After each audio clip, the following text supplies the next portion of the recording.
Hello, my dear students. How are you? I'm Basharat Abbas, and this is your math channel, Math with Sir Basharat Abbas. Hope you are all good. In the last class, we have done up till exercise 6B, and now today I'm going to start from exercise 6C. In the 6B, we have learned about the graph questions. अगर आपके पास graph questions होंगे तो उनमें आपने area triangles का कैसे find करना है वो मैंने आपको वहां पे एक्सप्लेन कर दिया है. If you have any Curie तो आप पहले जाके वो वाली वीडियो देखो. इसके अंदर आपको ट्राइंगल्स को एरिया किस तरह से फाइंड किया जाता है और ये सारी चीजें वहां पे एक्सपेरिमेंट्स मैंने बताई हैं. Today in exercise number 6C we will start from the equation of a line. ठीक है, तो this is also very important. Equation of a line, एक लाइन आपको अगर दी जाए तो उसको आपने उसकी इक्वेशन कैसे फाइंड करनी है, इट्स वेरी इंपॉर्टेंट. ठीक है, तो नॉर्मली मैं यहाँ पे बता देता हूँ आपको कि लाइन की इक्वेशन फाइंड करने के बेसिकली दो मेथड होते हैं. किस तरह से फाइंड किया जाता है? एग्जाम्स में दो तरह से पूछते हैं ये लाइन की इक्वेशन फाइंड करने का. नंबर वन, आपसे ये कहेंगे कि आपको दो पॉइंट्स दे देंगे. उन दो पॉइंट से आपने लाइन की इक्वेशन फाइंड करनी है. ठीक है, लाइन की इक्वेशन दो पॉइंट से आपने फाइंड करनी होगी. एक तो ये होगा दो पॉइंट्स के कोऑर्डिनेट से. नंबर टू है कि आपको दो पॉइंट्स नहीं देंगे बल्कि एक पॉइंट देंगे और एक ग्रेडियंट देंगे. ठीक है, तो आपने फिर वहां से उसकी इक्वेशन फाइंड करनी है. दोनों मेथड एडॉप्टेबल हैं. दोनों मैं अभी आपको इस वीडियो के अंदर इंशाल्लाह एक्सप्लेन करके बताता हूँ. सबसे पहले हम करेंगे यहाँ पे एक्सरसाइज नंबर 6C का क्वेश्चन नंबर 1 से ही स्टार्ट कर लेते हैं. सिंपल है, तो पहले मैं यहाँ से आपको समझाता हूँ. क्वेश्चन नंबर 1 देखें. Given that y is equal to minus x plus c passes through the point 1 2 and the value of find the value of c. ठीक है, आपने c की वैल्यू फाइंड करनी है. First of all general equation क्या होती है? पहले तो ये समझ लो यहाँ पे general equation of a line. General equation of a line, general equation of a line होता है आपके पास y is equal to mx plus c. This is the general equation of a line. Now general equation of line में m आपके पास क्या है? Basically m is the gradient. ये जो m है this is the gradient. आप line का gradient find करेंगे. c is y intercept. ठीक है, this is y intercept. Now y intercept mean क्या होता है? जिस तरह प्रीवियस एक्सरसाइज मैंने आपको बताया था, एक लाइन y एक्सिस को जहां पे कट करती है वो उस लाइन का y इंटरसेप्ट होता है या उसको हम c कहते हैं. ठीक है, तो ये दो मेथड होते हैं, ये दो चीजें होती हैं जिनके थ्रू आप इक्वेशन फाइंड कर सकते हैं किसी भी लाइन की. फॉर एग्जाम्पल मैं y इंटरसेप्ट को यहाँ पे एक्सप्लेन करता हूँ. ग्रेडियंट तो आपको मालूम है. y इंटरसेप्ट, लेट सपोज आपको मैं एग्जाम्पल दे रहा हूँ 1 2 3 1 2 and 3. लेट सपोज एक लाइन इस तरह से गुजर रही है कि 3 और 3 से जा रही है लाइक दिस. ठीक है, लाइन L. अब इस लाइन L को आप देखें, y इंटरसेप्ट y को किस जगह पे इंटरसेप्ट कर रही है? y को इंटरसेप्ट कर रही है एट पॉइंट 3. ठीक है, तो इस लाइन का c होगा 3 बिकॉज ये लाइन y एक्सिस को कट करती है 3 पे. ठीक है, सिमिलरली अगर मैं एक और लाइन बनाऊं यहाँ पर कुछ इस तरह करके कि फॉर एग्जाम्पल वो यहां से गुजर रही है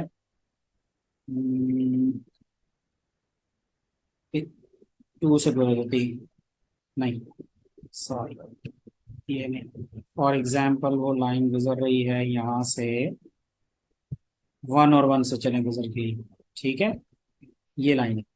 सो ये लाइन 1 और 1 से गुजर रही है, तो इस लाइन का y इंटरसेप्ट क्या होगा? इस लाइन का y इंटरसेप्ट होगा यहाँ पे 1, तो इसका c है बेसिकली 1. ठीक है, तो आपने ये c फाइंड कर लेना है. अगर आपको ग्राफ दिया जाए और ग्राफ पे एक लाइन गिवन हो तो it's very easy to find the y intercept through the graph. अगर ग्राफ गिवन है, देखो पॉइंट्स को बहुत गौर से समझो आप. अगर तो ग्राफ गिवन है एग्जाम में, तो ग्राफ में आप जिस तरह ये डायग्राम्स गिवन आपके पास, तो आपने देखना है कि लाइन ने y एक्सिस को कहाँ पे कट किया. जिस पॉइंट पे कट किया वो यहाँ पे y1 है, यहाँ y3 है, तो वही उस लाइन का c हो जाएगा। थ्रू ग्राफ सिंपल है c फाइंड करना। लेकिन अगर ग्राफ नहीं दिया गया तो भी आप फाइंड कर सकते हैं। वो कैसे फाइंड कर सकते हैं वो मैं बता रहा हूं आपको, देखें जरा इधर।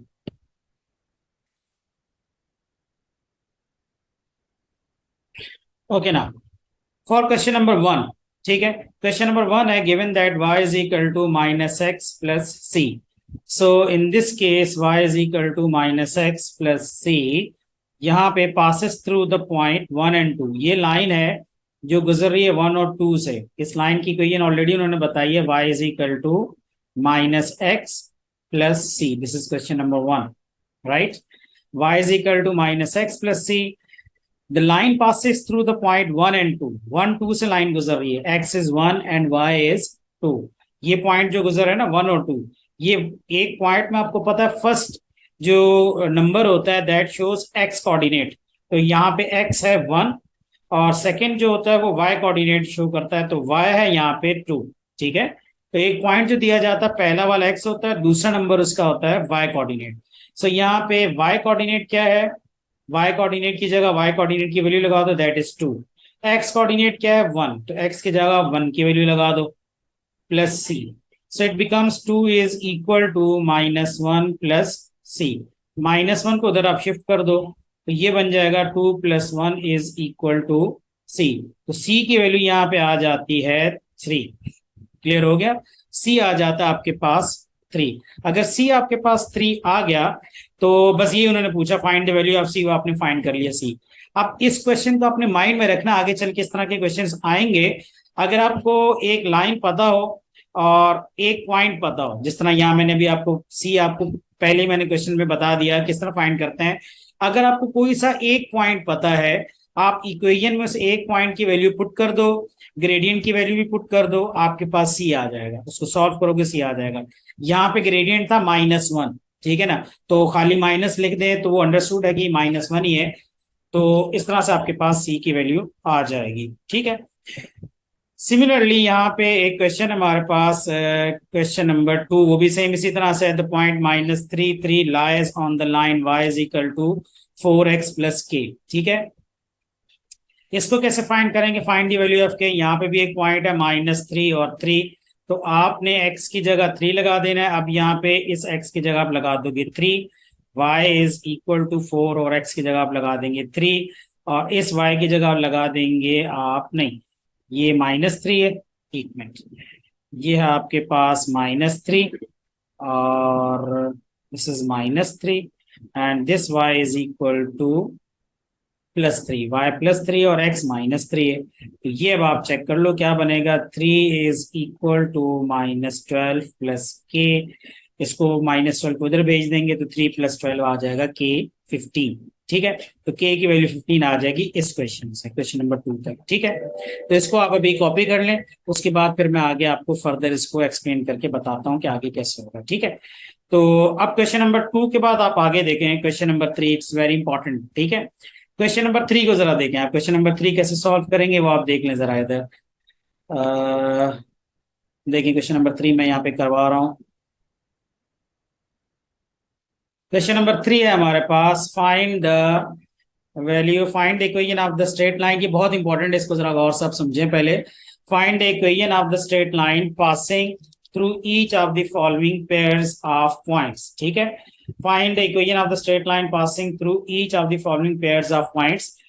आपने इक्वेशन बतानी है, और इक्वेशन किस तरह से बतानी है, जिस तरह स्टार्ट ऑफ द वीडियो मैंने आपको बताया था कि इक्वेशन फाइंड करने के दो मेथड होते हैं। या तो आपको दो पॉइंट्स बता देंगे, जिस तरह यहाँ पे दो पॉइंट्स गिवन है, या आपको एक पॉइंट और ग्रेडियंट बता देंगे लाइन का। तो यहाँ पे दो पॉइंट्स गिवन है, सो इन दो पॉइंट्स आपने लाइन की इक्वेशन कैसे फाइंड करनी है। देखो इसमें से मैं कोई से दो पार्ट करवाता हूँ, लेट सपोज पहले मैं पार्ट करवा देता हूँ, पार्ट ए। ठीक है ना, find the equation of the straight line passing through each of the following pairs of points. ठीक है, तो एक पेयर है आपके पास ए पार्ट में, let suppose this is a line, एक पॉइंट है ये ए है, एक एग्जांपल दे रहा हूं, अब आप एग्जैक्टली मत देखिएगा इसको। एक पॉइंट है बी, ठीक है ना, दोनों के कोऑर्डिनेट्स गिवन है।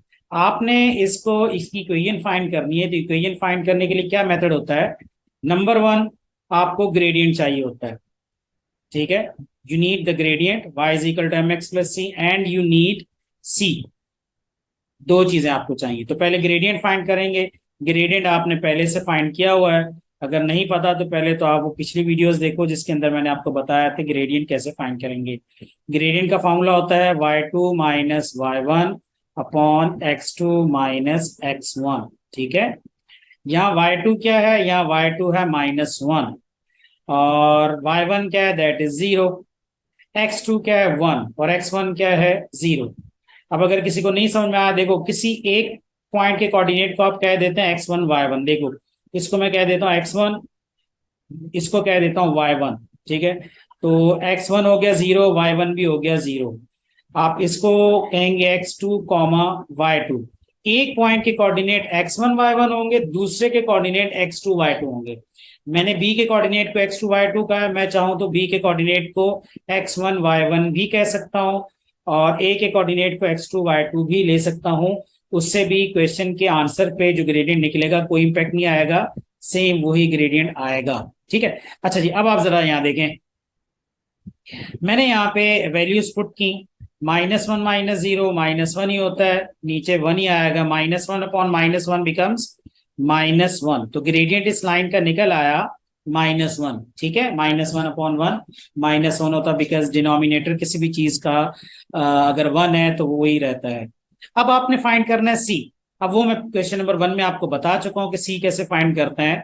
सी फाइंड करने के लिए जनरल इक्वेशन आप लिखते हैं y is equal to M x plus C. ठीक है, आपने जनरल इक्वेशन लिख के जो ग्रेडियंट आपने फाइंड किया था, पहले तो ग्रेडियंट की जगह m की जगह उस ग्रेडियंट की वैल्यू लगा दें -1 और x y जो है वो किसी भी एक पॉइंट के कोऑर्डिनेट आपने डाल देने। फर्स्ट करो 0 0 में डाल दूं या b के कोऑर्डिनेट 1 -1 डाल दूं, कोई इंपैक्ट नहीं आता। लेट सपोज x भी 0 है और y भी 0। x में मैंने 0 लगा दिया, y भी मैंने यहाँ पर 0 लगा दिया। अब ये क्या बन जाएगा मेरे पास, इसको अगर आप देखो इधर, y की जगह 0 आ गया। 0 इज इक्वल टू -1 इंटू 0। सो 0 किसी भी नंबर से मल्टीप्लाई हो जाए वो 0 ही होता है, प्लस c। तो 0 प्लस c और इज इक्वल टू 0। c की वैल्यू आ जाती है आपके पास 0। ना अब एक दफा फिर आप जनरल इक्वेशन लिखते हो, आपके पास दो दफा जनरल इक्वेशन लिखनी पड़ती है। पहली दफा लिखते हो आप c फाइंड करने के लिए और सेकेंड टाइम फिर फाइनली आप उसमें जस्ट वैल्यूज आपने प्लग इन करनी होती हैं। m की जगह m की वैल्यू लगा दी आपने -1 और x की जगह x ही होगा, c की जगह c की वैल्यू लगा दी 0। अब आपने x और y की वैल्यू यहाँ पे पुट नहीं करनी है, x ही रहेगा, y ही रहेगा। फर्स्ट टाइम आप x और y की वैल्यू सिर्फ इसलिए पुट करते हैं ताकि आपके पास c की वैल्यू आ जाए। ठीक है, तो वो आ गई। अब आपको x और y की वैल्यू पुट नहीं करनी। क्लियर? सो ये हो जाएगा हमारे पास y is equal to -x plus 0। बस यहीं पे आप चाहो तो इसको रोक सकते हो या चाहो तो एक स्टेप और फर्दर भी कर सकते हैं। That is y is equal to -x को आप राइट साइड पे शिफ्ट कर दो तो ये बन जाएगा x plus y is equal to 0। ठीक है ना, -x को अगर मैं लेट सपोज लेफ्ट पे ले जाऊं, x plus y is equal to 0, तो इस तरह से भी आप इसको लिख सकते हैं। आप चाहो तो यहाँ पे भी रोक सकते हो, दोनों आंसर हैं। अगर किसी को सेकंड स्टेप नहीं समझ में आ रहा तो आप कोई मसला नहीं, ऊपर ही लिख दें, लेकिन आपको मैं मेथड बता रहा हूं कि आप इस तरह से भी लिख सकते हैं। ठीक है, कॉपी कर लें इसको जरा अपने पास।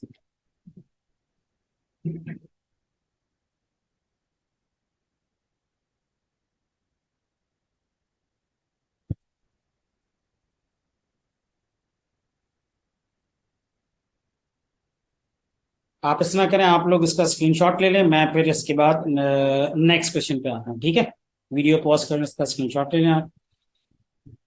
चलो मैं इसको रब करके इसका एक पार्ट और करवा देता हूँ, इसका लास्ट पार्ट है, लास्ट पार्ट या सेकंड लास्ट पार्ट, एक पार्ट और इसका कर लेते हैं। चलें, इसके बाद हम चलते हैं यहाँ पे,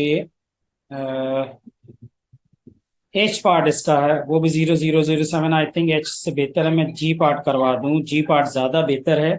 जी पार्ट है यहाँ पर m इज इक्वल टू, देखो दो पॉइंट्स हैं 8 0 -9 और 0। सो अगेन हमें सबसे पहले तो यहाँ पे ग्रेडियंट की वैल्यू लेनी है। और ग्रेडियंट की वैल्यू लेनी है, और इसके अलावा हमें यहाँ पर वैल्यू लेनी है सी की। तो पहले अगेन दोबारा ग्रेडियंट अब लेंगे यहाँ पर भी। तो m is equal to formula again x2 - y2 - x1 कर लेंगे। तो ये यहाँ पे हो जाएगा y2 क्या होगा 0, y1 भी 0 हो जाएगा, अपॉन x2 है -9 और x1 है आपके पास 8। ठीक है, तो 0 अपॉन -9 - 8 कितना हो जाएगा -17। तो 0 अपॉन -17 बेटा 0 ही होता है, सही है। तो 0 अपॉन -17 ये, क्योंकि 0 डिवाइडेड बाय -17 करो किसी भी नंबर से, अगर आप 0 डिवाइड किसी भी नंबर से हो जाए वो 0 ही रहेगा। ठीक है, सी फाइंड करेंगे। अब आप सी के लिए मैंने कहा कि आप एक दफा जनरल इक्वेशन लिखते हैं, y is equal to M x plus c. M की जगह आपने जो वैल्यू फाइंड की है वो लगाते हैं, और किसी भी एक पॉइंट के कोऑर्डिनेट लगा देते हैं, एम के या एन के। अच्छा, एम का अगर आप एम के कोऑर्डिनेट्स लगाओ, पॉइंट्स लगाओ, तो एक्स है इसका 8 और वाई है इसका 0, सही है। तो ये हो जाएगा 0 इज इक्वल टू 0 × 8, 0 प्लस सी। तो सी की वैल्यू आ जाती है, ये भी 0 आ गया, तो ग्रेडियंट भी 0 है और सी भी 0 है। सेकेंड टाइम दोबारा जनरल इक्वेशन आप लिखेंगे y is equal to M x plus c. Now m here is 0 और x की जगह x लिखा आपने, y की जगह y लिखा, c की जगह आपने क्या लिख दिया है, c की जगह आपने लिखा 0। ठीक है, तो अब ये हो गया 0 × x 0 प्लस 0, तो ये क्या बन गया y is equal to 0 plus 0। तो y इज इक्वल टू 0 ये आ गया आपके पास, ठीक है ना। y इज इक्वल टू 0 ये आ गया आपके पास इस लाइन की इक्वेशन। ये भी इक्वेशन होती है, इसको देख के आप परेशान नहीं हो। y इज इक्वल टू 0 किस चीज की इक्वेशन होती है अभी आगे चल के मैं बताऊंगा। ये हम कहते हैं एक्स एक्सिस को, एक्स एक्सिस जिसको आप कहते हैं उसकी इक्वेशन होती है y इज इक्वल टू 0, और जिसे आप नाम देते हैं y एक्सिस का उसकी इक्वेशन होती है x इज इक्वल टू 0, सही है। तो ये इस तरह करके होता है, तो इसको भी कॉपी कर लें।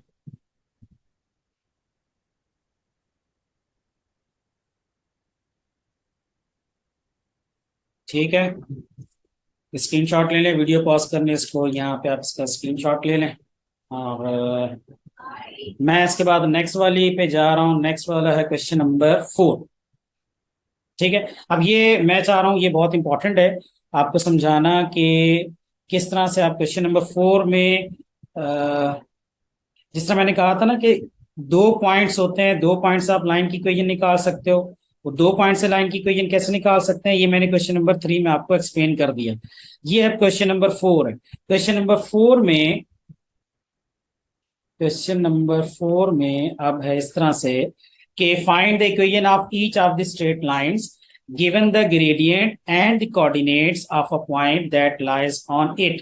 देखो, लाइन का ग्रेडियंट दे दिया उन्होंने, ए पार्ट में ग्रेडियंट भी गिवन है और एक पॉइंट के कोऑर्डिनेट्स भी गिवन है। अब ये कैसे फाइंड करेंगे इसका मैं एक पार्ट करता हूं, देखें। अगेन यहाँ पर सिंपल है, पहले क्वेश्चन नंबर 3 में क्या किया था, दो पॉइंट से आप पहले ग्रेडियंट फाइंड करते थे। तो यहाँ पे काम आसान है, उन्होंने ऑलरेडी आपको ग्रेडियंट बना के दे दिए। ठीक है, और फिर बाद में क्या करते थे, सी कैसे फाइंड करते थे। आप जनरल इक्वेशन में यहाँ देखो, आप जनरल इक्वेशन लिखते थे y is equal to M x plus C. आपने ग्रेडियंट ऑलरेडी फाइंड किया हुआ होता था, वो आप लगा देते हो। यहाँ पे इसने ऑलरेडी दे दिया आपको 1/3, और एक पॉइंट के कोऑर्डिनेट लगाते थे। तो पॉइंट उन्होंने ऑलरेडी आपको दे दिए, यहाँ पर एक पॉइंट x है 0 और y भी 0। यहाँ दो पॉइंट्स होते थे तो आपके पास ऑप्शन होता था कोई सा एक पॉइंट ले लें। यहाँ पे दिया ही एक पॉइंट है तो आपने ऑब्वियसली उसी के कोऑर्डिनेट्स को लेना होता है। ठीक है, तो प्लस सी हो गया, 1/3 मल्टीप्लाई बाय 0 कितना हो जाएगा 0, प्लस सी। तो ये सी 0, सी की वैल्यू क्या आ गई, सी प्लस 0, ये हो गया सी और इधर आ गया 0, यानी सी की वैल्यू आ गई 0। अब आप second time finally general equation आप एक दफा और लिखते हो। ग्रेडियंट आपके पास गिवन है 1/3 और x प्लस सी की जगह आपने लगा देना है यहाँ पे 0। तो ये बन जाएगा y is equal to 1/3x। ठीक है जी, ये हो गया यहाँ पे y is equal to 1/3x। Clear हो गया। ये आ गया आपके पास पार्ट नंबर ए का answer, y is equal to 1/3x। ठीक है, सेम उसी तरह क्वेश्चन नंबर 3 में सिर्फ एक चीज मिसिंग है कि आपको ग्रेडियंट फाइंड नहीं करना। ग्रेडियंट फाइंड वो आपको ऑलरेडी दिया जाएगा, उसके बाद का प्रोसेस वही है जैसा आप क्वेश्चन नंबर 3 में करते थे, ठीक है। तो इसका मैंने एक ही पार्ट करवाया, बाकी सारे इसी तरह से हैं, वो आप देख लें, वो आप खुद से कर सकते हैं, ठीक है। क्वेश्चन नंबर 4 के बाद 5 है, find write down the equation of the straight line which passes through the origin. Origin क्या होता है, 0 0 होता है, ओरिजिन देख लें इधर, ओरिजिन क्या होता है, 0 0, एंड विद ग्रेडियंट -2। अगेन वो ग्रेडियंट उन्होंने आपको दे दिया, ग्रेडियंट 2 है, लाइन का ग्रेडियंट 2 है, एम की जगह 2 लगाएंगे, पॉइंट्स के कोऑर्डिनेट दिए हुए हैं 0 0, सी निकाल लेंगे, इक्वेशन आ जाएगी आपके पास क्वेश्चन नंबर 5 में भी, ठीक है। नेक्स्ट हम चलते हैं क्वेश्चन नंबर 6 में आ जाए, इट्स वेरी इंपॉर्टेंट। 6 को जरा देखें कि अगर आपको क्वेश्चन में in each of the following diagrams find the gradient and the y-intercept of the line where possible, ठीक है। State the equation of each line, क्या क्या चीजें फाइंड करनी है, एक तो ग्रेडियंट फाइंड करना। अब ये पॉइंट जरा गौर से सुन लो बेटा, ग्रेडियंट फाइंड करना है, ठीक है। ग्रेडियंट क्या होता है, लाइन का स्लोप। ये बात मैं पिछली वीडियोस में बता चुका हूं। अगर आपके पास लाइन हॉरिजॉन्टल है, ठीक है, जिस तरह ये एक हॉरिजॉन्टल लाइन है, हर हॉरिजॉन्टल लाइन का ग्रेडियंट क्या होता है, 0, ठीक है। आपने टेबल के ऊपर बुक रखी हुई है, अगर टेबल आपका ऑब्वियसली हॉरिजॉन्टल ही होता है तो बुक कहीं भी स्लाइड नहीं कर रही, क्योंकि वो टेबल हॉरिजॉन्टल है, कहीं स्लाइड नहीं कर रही, यानी स्लोप नहीं है, तो ग्रेडियंट हो गया इसका 0। तो हर हॉरिजॉन्टल लाइन का ग्रेडियंट 0 होता है। तो उन्होंने पहले कहा फाइंड द ग्रेडियंट, आपने बता दिया इसका ग्रेडियंट क्या है, 0। फिर वो पूछ रहे हैं वाई इंटरसेप्ट, ठीक है। वाई इंटरसेप्ट क्या होता है, सी। अभी मैंने बताया वाई इंटरसेप्ट क्या है, सी। तो वाई इंटरसेप्ट क्या है, जहां पे इसने वाई एक्सिस को कट किया, कहां पे कट किया, 1 पे, या आगे इसकी इक्वेशन। अच्छा, of the line where possible state the equation of the line. अब आपने इक्वेशन ऑफ ईच लाइन बताना है। अच्छा जी, इसकी इक्वेशन कैसे होगी, दोबारा मेरी बात गौर से सुन ले। If the line is horizontal और वर्टिकल, दोबारा सुने, अगर लाइन हॉरिजॉन्टल है या वर्टिकल है, उसकी इक्वेशन बहुत सिंपल है। आपने ये देखना है कि वो लाइन किस एक्सिस को कहां पे कट करती है। लाइक ये हॉरिजॉन्टल लाइंस हैं, तो जितनी भी हॉरिजॉन्टल लाइंस हैं वो इस तरह करके, ये हॉरिजॉन्टल लाइंस हैं, ये एक्स एक्सिस को तो नहीं कट कर रही ना, ये तो वाई एक्सिस को कट कर रही है, ठीक है। तो ये कहां पे कट कर रही है, ये वाई एक्सिस को कट करती है।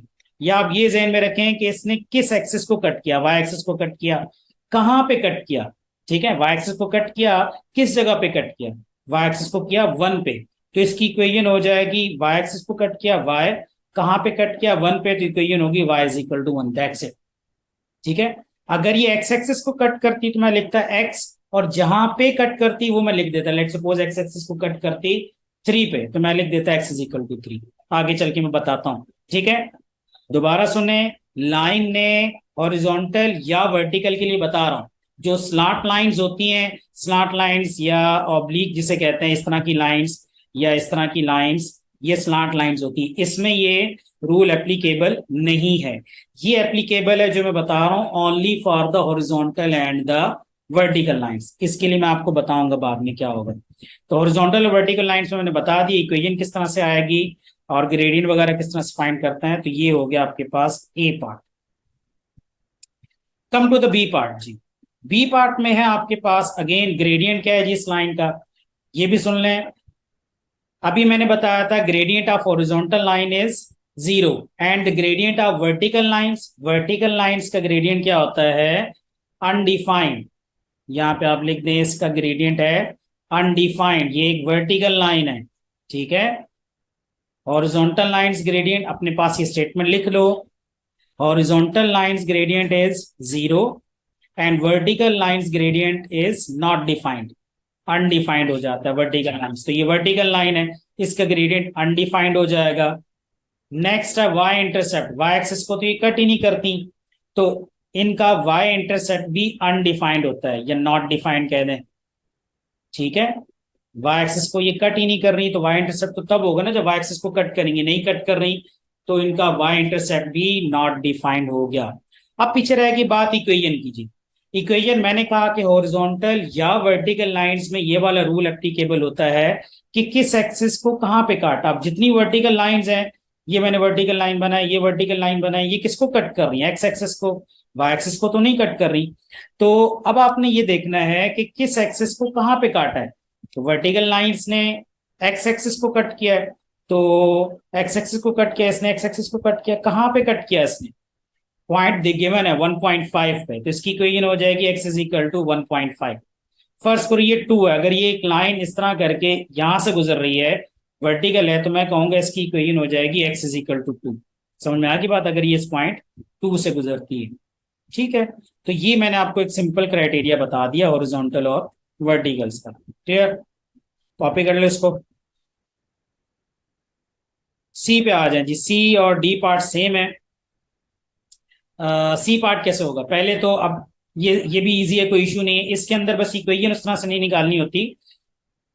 पहले तो ग्रेडियंट आपने फाइंड करना, दो पॉइंट्स गिवन है, एक तो ये पॉइंट गिवन है, इसके कोऑर्डिनेट है एक्स कोऑर्डिनेट पहले लिखते हैं 1, वाई कोऑर्डिनेट बाद में लिखते हैं 0। इसके कोऑर्डिनेट क्या है, इसका एक्स कोऑर्डिनेट वाई एक्सिस के ऊपर है, तो एक्स कोऑर्डिनेट जितने भी वाई एक्सिस के ऊपर पॉइंट्स होते हैं उनका एक्स कोऑर्डिनेट 0 होता है, और वाई की वैल्यू यही है -1। ठीक है, अब आपने इसका ग्रेडियंट फाइंड करना है। इसका ग्रेडियंट कैसा आएगा बेटा, 1 0 और 0 -1 से ग्रेडियंट आपको फाइंड करना आता है। आप लिखोगे -1 -0, मैंने इसको x1 y1 कह दिया, इसको x2 y2 कह दिया, आपकी चॉइस है, आप दूसरे तरह से भी कर सकते हैं, आंसर एक ही आएगा, -1 -0 अपॉन 0 -1। तो क्या बन जाएगा, -1 -0 -1 ही होता है, नीचे 0 में से -1 करेंगे तो भी -1 आएगा, माइनस माइनस ऊपर नीचे कैंसिल हो जाएंगे, तो m बन जाएगा मेरे पास 1। ठीक है, इस लाइन का m हो गया 1। सी के इस लाइन का, इस लाइन ने y एक्सिस को कहां पे कट किया, इस लाइन ने y एक्सिस को कट किया, नजर आ रहा है -1 पे कट किया। ठीक है, तो इस लाइन का c हो गया -1, क्योंकि y इंटरसेप्ट है, c क्या है, y इंटरसेप्ट, वह लाइन ने y एक्सिस को कट किया -1 पे। अब इक्वेशन क्या बन गई इसकी, y is equal to mx plus c, general equation आपने लिखी, m की जगह m की वैल्यू लगाई, c की जगह c की वैल्यू लगा दी -1, तो ये बन गया y is equal to x -1। ठीक है, ये इस लाइन की इक्वेशन आ गई हमारे पास। ठीक है जी, समझ गए आप, वीडियो पॉज करके इसको भी कॉपी कर लें आप, कर लिया कॉपी, नेक्स्ट पे आ जाए। नेक्स्ट भी सेम वही चीज है, मैं नहीं भी करवाऊं तो आई थिंक आप कर सकते हो। देखो इसके कोऑर्डिनेट 2 और 0 है, इसके कोऑर्डिनेट x है, यहाँ पे 0 है, y एक्सिस पे x 0 होता है, और y कोऑर्डिनेट 1 है। अगेन आप इसका ग्रेडियंट फाइंड करेंगे, जो भी आएगा ग्रेडियंट वो यहाँ लिखेंगे, आप खुद से करेंगे। c इसका आपको नजर आ रहा है, यहाँ पे लाइन ने y एक्सिस को कट किया है, कहाँ पे वो आप लिखेंगे, जनरल इक्वेशन में m भी लगा देंगे, c भी लगा देंगे, आपका आंसर आ जाएगा। ठीक है, तो ये मैं आपको दे रहा हूँ करने के लिए, बिल्कुल आप 100% इस पार्ट को कर सकते हैं। अगर नहीं करें तो दोबारा बार बार वीडियो को चेक करें, मैंने सी पार्ट कैसे किया है, उसी तरह से आपने डी पार्ट करना है। ठीक है, तो आई होप कि यहाँ तक आपको समझ में आ गया होगा। इंशाल्लाह नेक्स्ट क्लास में हम स्टार्ट करेंगे अपनी नेक्स्ट क्वेश्चन से स्टार्ट करेंगे, और नेक्स्ट वीडियो में आई विल ट्राई कि मैं इसके जितने भी इंपॉर्टेंट क्वेश्चंस हैं वो मैं आपको करवा दूँ। ठीक है जी, until that time, Allah Hafiz, take care.